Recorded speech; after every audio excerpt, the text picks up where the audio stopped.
People, deluded, I'm back again. Now, we've obviously won 1-0 against West Ham. Let's disregard all of that irrelevant stuff for a second. Let's even remove the tactics board away and talk about some things that don't necessarily, they are relevant, but don't necessarily impact the result of yesterday or have any relevance. The first one I'd like to speak about is Chris Smalling. We've been linked with Chris Smalling. Apparently, apparently he's valued at 30 million euros. He's valued at 30 million euros, and Arsenal are prepared to pay that alongside Spurs and Everton. Now, we've been linked with Smalling for years. I'd be surprised if Roma haven't made that move permanent. Now, again, I'm on the fence because by nature I'd say I don't really want, no disrespect to Chris Smalling, but it's not, I'm going to praise him in a sec, but I don't think it's an inspiring signing. I think it's more basement hunting. I think he's a competent defender and better than he is, because no disrespect to him because he's a footballer, but when people hear the name Chris Smalling, they're not inspired. I think he's a better defender than that initial reaction warrants. But again, it feels like bargain hunting. Like, no disrespect to Pablo Mari, he's going to be a decent defender, I believe, but you know, we did that on the cheap sort of thing. Do you get what I'm saying? Luiz's situation, he's been a good defender and in good form, but did we press for the reaction? Did we press for Luiz and was proactive to bring Luiz? Or did we find out through the grapevine, I'm just speculating, that, you know, he's leaving Chelsea, let's go and bring him in sort of thing. And, you know, you look at our centre-halves, yes, everybody's been in decent form, even Mustafi. And again, price doesn't matter. If you're a competent player, you're a competent player, but you're like... And again, in terms of longevity, Smalling's towards the end of his career. He'd be an experienced player that knows the league, that's revitalised himself in Roma and gained a lot of admirers. But are we more off just spending a bit more bob in the same way you spent 70 odd on Pepe, no matter how it's structured, going out and doing something like that with a defender, or actually scouting defenders and doing a job? It's easier said than done, but you know, can we scout someone? Can we do a Dortmund in these clubs, in that they find these more attacking positions, but they find a man and then they go and, you know, sell them on. Again, Bailly's not the best defender in the Premier League. I think he's a good defender, but yeah, he's not Van Dijk, is he? But you look at when Villarreal got him. He was at Villarreal for like a year or two, then they sold him to United. Do you get it? Again, not the best example, but can we source these men? Can we source the likes of Van Dijk when they're still playing for Willian in Holland? So that's what I mean when I say scouts do their job versus this. I wouldn't be against Smalling because, again, I think he's earned some... Again, it's a new league and stuff, and I wonder how much he's learned at Roma because, you know, when you think of Italy, you think of 35 being the new 25, if you're an old man, in terms of football terms. And you also think of that being the school of defending. Obviously, a new way of life. Obviously, public perception of Chris Smalling and in Italy is a bit different. So he could potentially rewrite himself and revitalise his career. Obviously, different league, tempo and stuff. But I think he's playing quite well out there, really, if you're honest. If you're real, and you look at all England's centre-halves, excluding maybe Gomez goes for me and Stones, his form's been booky, but I'd take him.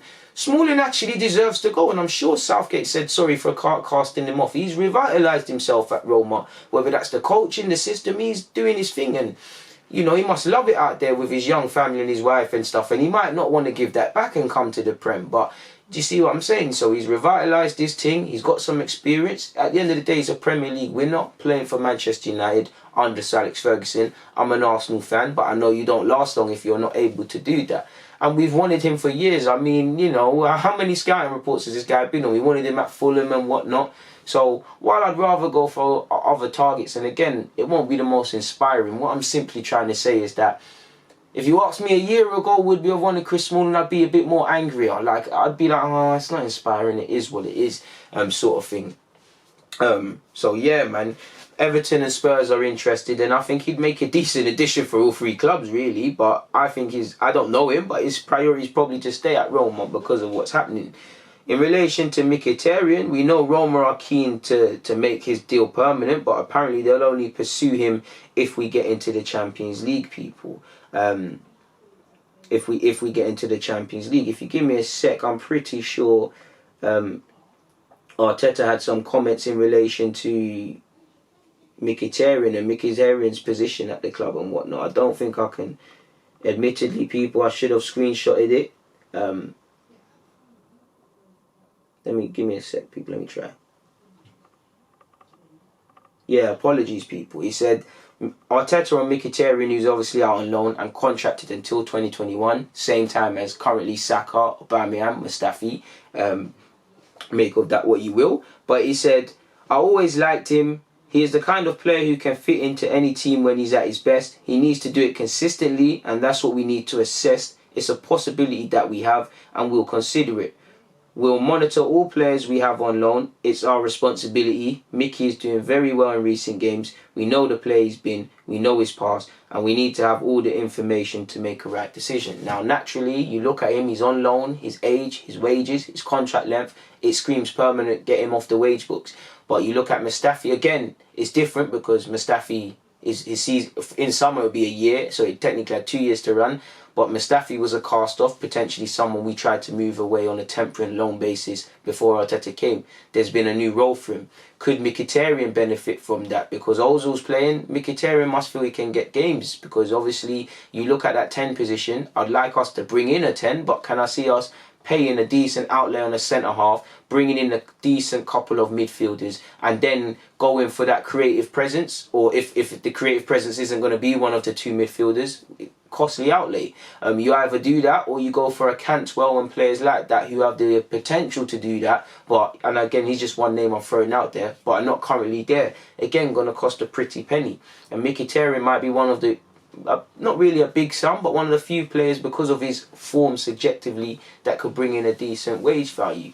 And you know, Arteta might say, all right, cool, we're going to, you know, I would really love some creativity in the midfield, but for a year, I'm going to go heavy on the centre-half and do this here, and I'm going to ride, you know, I'm going to ride with Mick. I'm not saying I back this, but we're going to ride with Mkhitaryan and Ozil until their contracts run out. Ozil, you know, I'm using him. You've got Mkhitaryan, he uses Joe, so Joe's there. You've got to assess Emil Smith role when he comes back. So these are some, whether you be inspired or not, this could be the angle to allow us to go heavy in other ways. And looking at Mkhitaryan's stats, not in all comps, but I think in 13 games he's got 3 assists and 6 goals. So he's contributed to 9 goals in 13 appearances. Ozil's been playing on the regular, but I know for a fact Ozil and Joe Willock's stats statistics are not like that. Looking at Ozil in 2018-19, again, some games have not been 90 minutes, and you remember the M rating. He's got 2 assists and 1 goal. There have been goals he's been involved in, but hasn't got the assist since he's come back, I won't lie as well. But again, when you just look at the numbers and the fact that the contract lengths, could we have used it really and truly?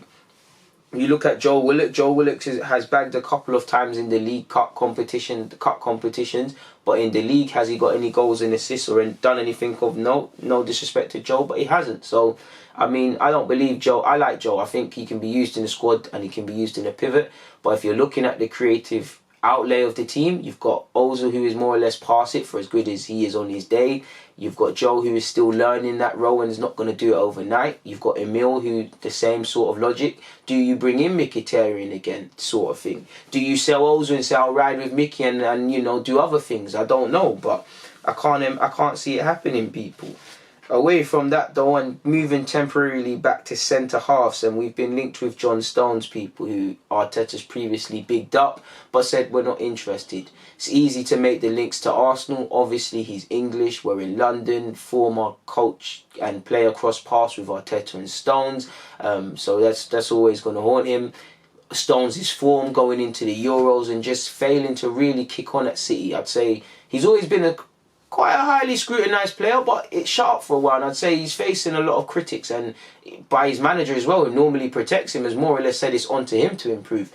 Does he see a move away, you know, potentially to London, different environment? Because he spent half his time up north. I know he's from Barnsley, my geography's poor, but he's went from Barnsley to like Liverpool, Merseyside. He's gone to City. Does he want to come down to London, new environment with Arteta, where obviously just look at it. City and Arsenal are not in the same category for what we're trying to do as clubs. Different club, but you can get your sense of importance again, get your feeling for importance again, play where you feel important again, play where you can get more games. Apparently City want to make back that 50 million, and I like Stones, I'd bring him, but would I say he's worth 50 million right now? We could structure some payments. I'd say no. You could say yes, because 50 million is the new 25 in today's day and age, but I don't think it's going to happen for what it's worth, and it's just paper talk. But what do I know as a fan? I'm just saying I don't think it's going to happen. I wouldn't mind Stones. He might not inspire many in terms of defending, but I do think he fits Arteta's profile in regards to what he wants. Whether it happens is another thing, people. Obviously, Aubameyang's his name's always gonna be thrown in the ring, people. And obviously, apparently, you've seen in the Daily Mail that he wants 300k a week.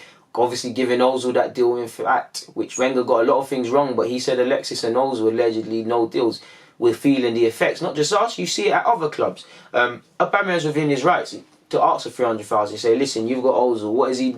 He's won FA Cups with you, but since I've been here, if he was to look at the contributions and when both of us leave tomorrow, why has he got that contract and I ain't? I'm your top goal scorer. I score wherever you put me in any conditions. I'm the league's top goal scorer at this moment in time. You want me to sign a new deal? Fair enough, I'm in my 30s. You want me to sign a new deal? Give me the money. You're going to have to spend 70 million if you would even dare to find a striker that's going to get 20 league goals minimum in the league and not someone with potential, someone you hope. I can probably get offers elsewhere, maybe not as much stability, but, you know, he's within his rights, so it's a difficult one. And if he is asking Arsenal for that, you potentially have to give it to him. But with Ozil on the books, Mkhitaryan on the books, you probably have to move them on before it's not, or it's going to look bad, really and truly. Hopefully he stays, and I'm pretty sure with these comments, many Arsenal fans might get a little bit of hope, because he's more or less said, he hasn't said he doesn't want to win trophies or aspire to do them or wants to be on that, because he does, but he said this: I don't think you need trophies to be a top scorer, top striker. Of course it can help you, but we've seen a lot of great players that didn't win trophies, but we respect them because of their quality. You don't need to win trophies, but if you win, it's better. No, that's not Aubameyang saying I don't want to win trophies. Clearly he wants to win trophies. He wants to win top individual honours like any top professional, and clearly he wants to be in the Champions League and, you know, do things of significance. Can he do that at Arsenal? In his time he's probably got left at the top. It doesn't look so if he was a betting man. Obviously a lot of fans will see them comments and think, alright, cool, he might stay, car. Fair enough, the trophies might not be here, but he's loved here, he's a key player. If you give him a good wage and a good contract in terms of length, he has that stability on top of his family being cool, being loved by fans, being comfortable in London with his teammates. There's other reasons for him to stay. It's in the balance firmly, people, in regards to Aubameyang, if I'm completely honest. That might give fans some confidence. In relation to his miss against Olympiacos, he said, I was feeling like it's okay, this is my fault, and I think this is human. That's why I was really devastated. I think I've screenshotted that poorly, people.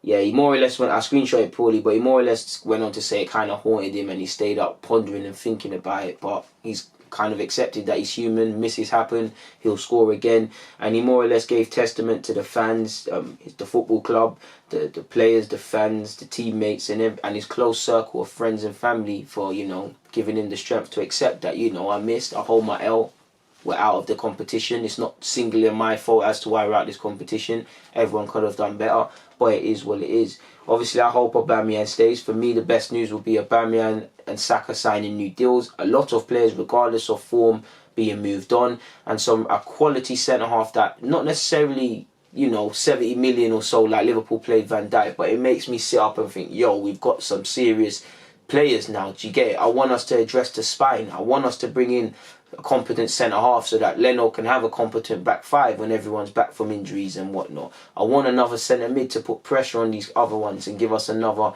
dynamic, someone that's a bit dynamic and box to box. We need to source some creativity in our midfield as well. If all the areas were fixed up, in my opinion, I would love us to go for a winger or someone that can score goals or be that super player that is better than what we have, without going into details. But it's a big summer. It's a big summer for not just for additions, not just for additions and incomings, also outgoings and retaining players. Because people underestimate coaching and retaining a crop of players as well. I'm not saying this crop of players are good enough to retain, but I think people underestimate that really and truly. You look at Liverpool. Liverpool this summer probably have to invest, but people underestimate training players. Liverpool have been a good side, but in the last 2 years or so, there's been more of emphasis on keeping clean sheets and improving defensively, not just as collective but individuals, whether that's the fullbacks or the centre halves. Do you get it? Coaching. They've retained these players. They've managed to give new deals to the Manes, the Salahs, the Firminos. Obviously with Coutinho leaving, to obviously do what they're needing to do. Two underestimated principles of football. So yeah, we need to retain a couple of these players, and we need to build with coaching and Arteta, but he needs to be given the correct tools. But we'll see what happens, man. We'll see what happens. But in regards to me talking in this vid, I've got nothing more to add. People, it's always a pleasure speaking to you guys. But for now, I'm going to have to love and leave you. Comment, subscribe, like the video. Thank you for all your subscriptions as we've reached 20k. Let's try and get this thing going even more. On that note, people, deluded.